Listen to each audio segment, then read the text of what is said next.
কোরআনে আল্লাহ কয়া যায় দুনিয়াতে যারা বন্ধু ছিল একজন আরেকজনের দোস্ত ছিল, কিয়ামতের কঠিন ময়দানে কোনো উপকার তো আসবেই না, বরং একজন আরেকজনের দুশমন হয়ে যাবে। বন্ধু বন্ধুকে বলবে তোমার জন্য আমি নামাজ পড়ি নাই, তোমার জন্য দিনের উপর চলতে পারি নাই, তোমার জন্য আমি কোনো দিনের কাজ করতে পারি নাই। আজকে জাহান্নামে যাওয়ার সবচেয়ে বড় প্রতিবন্ধক, সবচেয়ে বড় কারণ হলে তুমি। একজন আরেকজনকে দোষারোপ করবে, নেতা তাদের অনুসারীদেরকে দোষারোপ করবে, অনুসারীরা তাদের নেতাকে দোষারোপ করবে। আল্লাহ পাক বলেন ওই কঠিন ময়দানে যারা দুনিয়াতে ইলমে ওহী যারা অর্জন করেছে, কোরআন যারা পড়েছে, কোরআনের সঙ্গে যাদের মহব্বত ছিল, এরাই আমার আপনার সাহায্যে এবং আমার আপনার উপকারে কাজে আসবে। সুবহানাল্লাহ। হাফিজ কোরআন কি বলা হবে? হাফিজ তুমি কোরআন তিলাওয়াত করো, কোরআনের এক একটা আয়াত তুমি তিলাওয়াত করো, এক এক তলায় তুমি ওঠো। হাফিজ বলবে না না, এই ষষ্ঠ গ্রাম মাদ্রাসার মধ্যে যারা আমাদেরকে সাহায্য করেছে, যারা আমাদের পড়ার জন্য সহযোগিতা করেছে, যারা আমাদের পিছনে শ্রম দিয়েছে, যারা মাদ্রাসার খবর রেখেছে, আল্লাহ গুনার কারণে তাদেরকে বাম কাতারে দেখা যায় না। না, যতক্ষণ পর্যন্ত তাদের জান্নাতের ফায়সালা না হবে ততক্ষণ পর্যন্ত তোমার জান্নাতে যাব না। একজন হাফেজকে যদি আল্লাহ পাক 10 জন জাহান্নামীকে জান্নাতে নেওয়ার পাওয়ার দেয়, ওই হাফেজ যখন আলেম হবে পাওয়ার কম থাকবে না বেশি থাকবে? পয়গম্বর কয় ফামা যান্নুকুম বিল্লাযী আমিলা বিহাযা, এ উম্মত যিনি আলেম হলো তার সম্পর্কে তোমাদের কি ধারণা?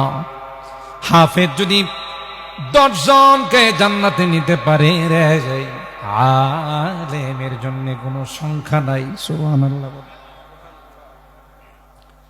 আলেম 10 জন 20 জন নয়, 100 200 নয়, যত ইচ্ছা তত সুপারিশ করে আল্লাহর জান্নাতের মেহমান বানাই দিবে। এই জন্য আল্লাহর হাবিব বলেন আলমার ও মামান আহাব্বা, দুনিয়াতে যে যাকে ভালোবাসবে তার সঙ্গে তার হাসর। সুবহানাল্লাহ।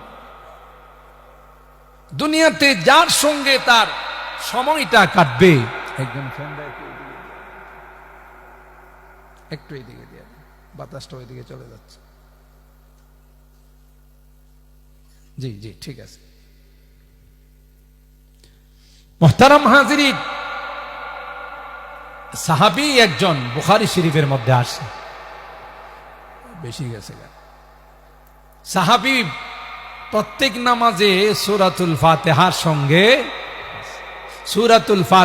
সঙ্গে সূরা মিলায়, আর সাথে সাথে সূরা ইখলাস মিলায়। সিস্টেম তো হলো সূরাতুল ফাতিহা আরেকটা সূরা, কিন্তু উনি একটু ব্যতিক্রম। সূরাতুল ফাতিহা পড়ে, সূরাতুল ফিল পড়ে, সাথে সূরা ইখলাস পড়ে। দ্বিতীয় রাকাতে সূরা কুরাইশ পড়ে, সাথে সূরা ইখলাস পড়ে।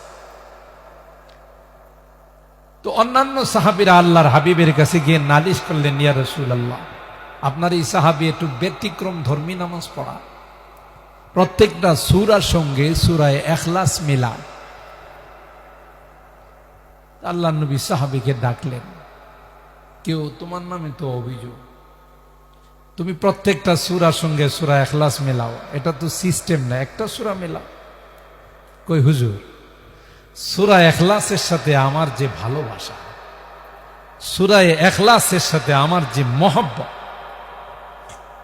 আমার যে সম্পর্ক শুরু হয়ে গেছে, এর সঙ্গে যে আমার গভীর অন্তরের কানেকশন, আমার ইমামতি যাইতে পারে, কিন্তু এইটা আমি ছাড়তে পারবো না। পয়গম্বর বলেন হুব্বুকাল ইখলাস ইউদখিলুকাল জান্নাহ। এ সাহাবী আমি পয়গম্বর বলে দিলাম সূরা ইখলাসের মহব্বত তোমাকে যতক্ষণ পর্যন্ত আল্লাহর জান্নাতে না পৌঁছাবে ততক্ষণ পর্যন্ত তোমার সঙ্গ সেরে যাবে না। সূরা ইখলাসের মহব্বত তোমাকে আল্লাহর জান্নাতের মেহমান বানাই দিবে। সুবহানাল্লাহ। তাই এই সকল কোরআনের পাখিদেরকে যারা ভালোবাসবে, মহব্বত করবে, একদিন বুঝে আসবে যেদিন কেউ আমার আপন থাকবে না।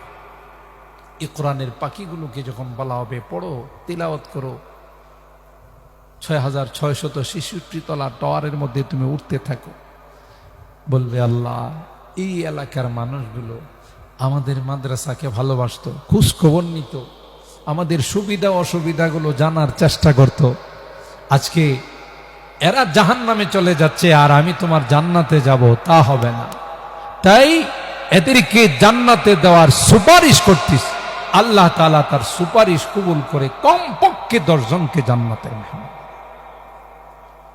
তাই লম্বা আলোচনা নয়, আকাশ চমকাচ্ছে। আমরা যতদিন বেঁচে থাকবো ততদিন এই মাদ্রাসাকে মহব্বত করব ইনশাআল্লাহ। বলেন, হাত তুলেন, হাত তুলেন, হাত তুলেন। লিল্লাহে তাকবীর, লিল্লাহে তাকবীর। আল্লাহ আমাদের হাতগুলো কবুল করুন, আমিন বলুন। শেষ কথা, দোয়া। আলোচনা তো বিভিন্ন টপিকের উপর মাশাআল্লাহ অনেকে আলোচনা করেছেন, বড় বড় উলামায়ে কেরাম।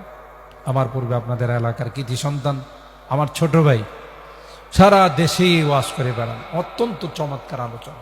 মাওলানা মুস্তাকিম বিল্লাহ হামিদি সংক্ষিপ্ত হলো অত্যন্ত দামি আলোচনা করছেন। দোয়া এটা অনেক বড় একটি ইবাদত, বরং বলা হয়েছে সমস্ত ইবাদতের নির্যাস। আর দোয়া ও মুখুল ইবাদা। আর আল্লাহর কাছে দোয়া এত পছন্দ, মাল্লাম ইয়াসআলিল্লাহ ইয়াগদাব আলাইহি। হাদিসের মধ্যে আসে যারা আল্লাহর কাছে চায় না আল্লাহ তাদের উপর অসন্তুষ্ট হয়ে যায়। সুবহানাল্লাহ। দুনিয়ার নেতা নেত্রীদের কাছে বেশি চাইলে সন্তুষ্ট হয় না, অসন্তুষ্ট হয়। একবারের পরিবর্তে 2 বার 3 বার চাইলে কি কয়, লজ্জা নাই, শরম নাই, কালকে না দিলাম, কথা কয় না।